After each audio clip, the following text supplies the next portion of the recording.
I am a young man in my 20s, I want to be my own man and decided I wanted to travel. I had seen photos and videos of vloggers living the dream. I had broken up with my girlfriend Gemma about 3 months now, but every time I see a friend or a relative they would go on about how they thought we were perfect for each other and that I was stupid to let her go. The truth is Gemma and I wanted different things out of life, and so we drifted apart once she got that new job over a year ago. She really was a nice girl, but, hey, what can I say, things just happen. I was hoping getting away might be good for me, and I learnt from the YouTube vlogger that he just got jobs in whatever city he was looking to visit, and worked there to fund his trip and just stayed there a month or two. This way he was able to explore on his days off, so I decided to try my hand at it. Going over Google Maps I found this Norwegian town that had old castles, lush green fields and beautiful fjords. Looking up the town I saw they had lots of nature trails and a downtown area where they had plenty of shops. My great-grandpa's parents were originally from Norway, so I thought this was a good starting point, and while I'm there I could learn about my family's history. I reached out to a couple places in the town and secured a job at the local Smoothie Bar, and get this, it even came with a place to stay. I was so excited I packed right away. I even began looking up popular smoothie and shake recipes. The day came when I flew out. The trip was a long one, but I made it, and when I got to the town jet lag was setting in, so I went directly to the lodging. The room was small but it had everything one would need. I had a twin bed, a closet, and in the corner was a small desk and chair. I crashed until the next day. Going into the smoothie shop the next day, I met with the manager who I spoke with over the phone. His name was Lars and he was a pretty serious guy, but he would be working in the back office and the rest of the staff seemed friendly. My training began with Marcia showing me the machine they used and how to measure the various ingredients. My shift was during the morning, so I would have the late afternoon to go out and explore. It was a neat gig and it was filling all my boxes. On the third week, Ben asked if I could take over his shift one Friday, as his girlfriend had planned a dinner with her folks. He told me it would pay twice the usual, so I was down. Besides, I didn't have anywhere to be. The Wednesday of that week he told me he would text me all the instructions. I thought, what do I need instructions for? I've been making smoothies for a few weeks now and have not gotten any wrong so far. Anyway, I just said okay. I heard the ping come in, but I didn't have time to look at it as this was the afternoon rush. On Friday morning Ben reached out. I thought he was reminding me to cover his shift. Instead he said, "Make sure to read the instructions." After going for a walk on the trails, he texted me a reminder to read the instructions again. I was like, what the heck is so important about the instructions? So I took a look. It was bizarre. The first one reads, when they come in, they will not speak to you and you should not speak to them. They will hand you a card, take it, head to the small refrigerator in Lars's office and pull out one of the bottles. In handing over the bottle, do not look up at them, set it on the counter along with the card and step back.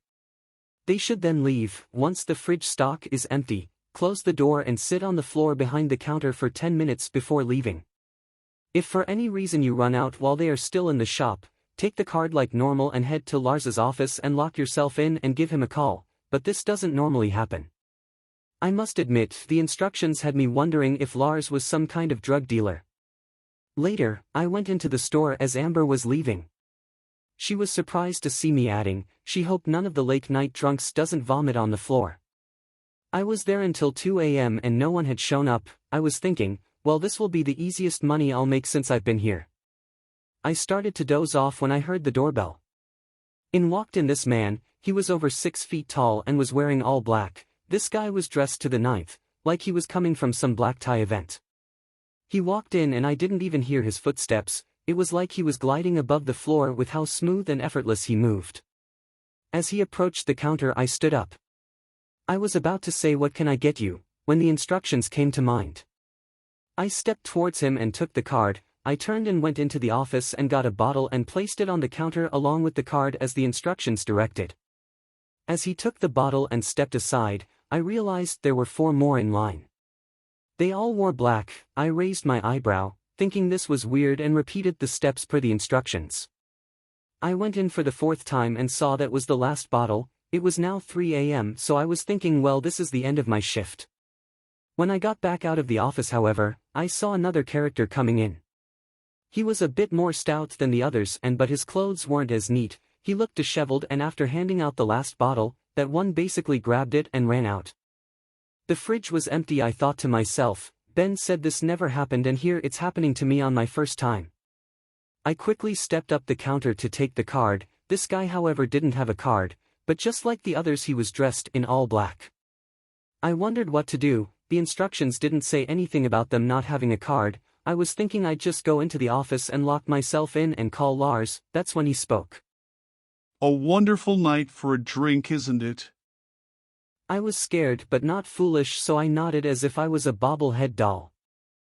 I started to ring Lars with my cell. He had an apartment above the shop, and I only hoped he wasn't sleeping. Fear gripped me and I was not aware right then, but he was drawing me in. A loud car horn from outside snapped me out of the trance. It was only then I realized I was leaning over the counter. I jumped back and looked up to see his grin. His teeth were all pointed and it looked like he has more than any human. It was shark-like in appearance. He hissed and said, "Why don't you come and have a drink with me?" I wanted to say no, but it was as if the words were a command. I started to walk from behind the counter to go towards him. As I reached the man, I tilted my head to the far right. He took his finger, and with a long pointed nail he scraped me on my neck. A tear fell from my eye as I was unable to do anything to stop him. Lars made it down at that very moment. I wasn't sure where he approached from, but he placed himself between me and the man.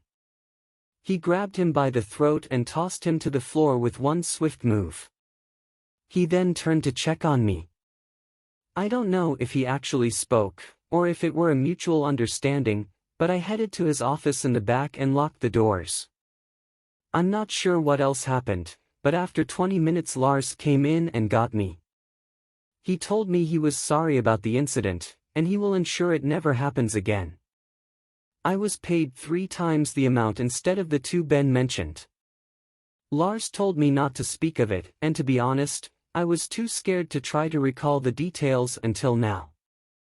So, I'll ask you not to go looking for Lars in his smoothie bar, as I looked it up a month after returning home and no such bar was found on Google. It's as if I made it all up. I tried to call Ben to say how strange it all was and his number comes back as disconnected.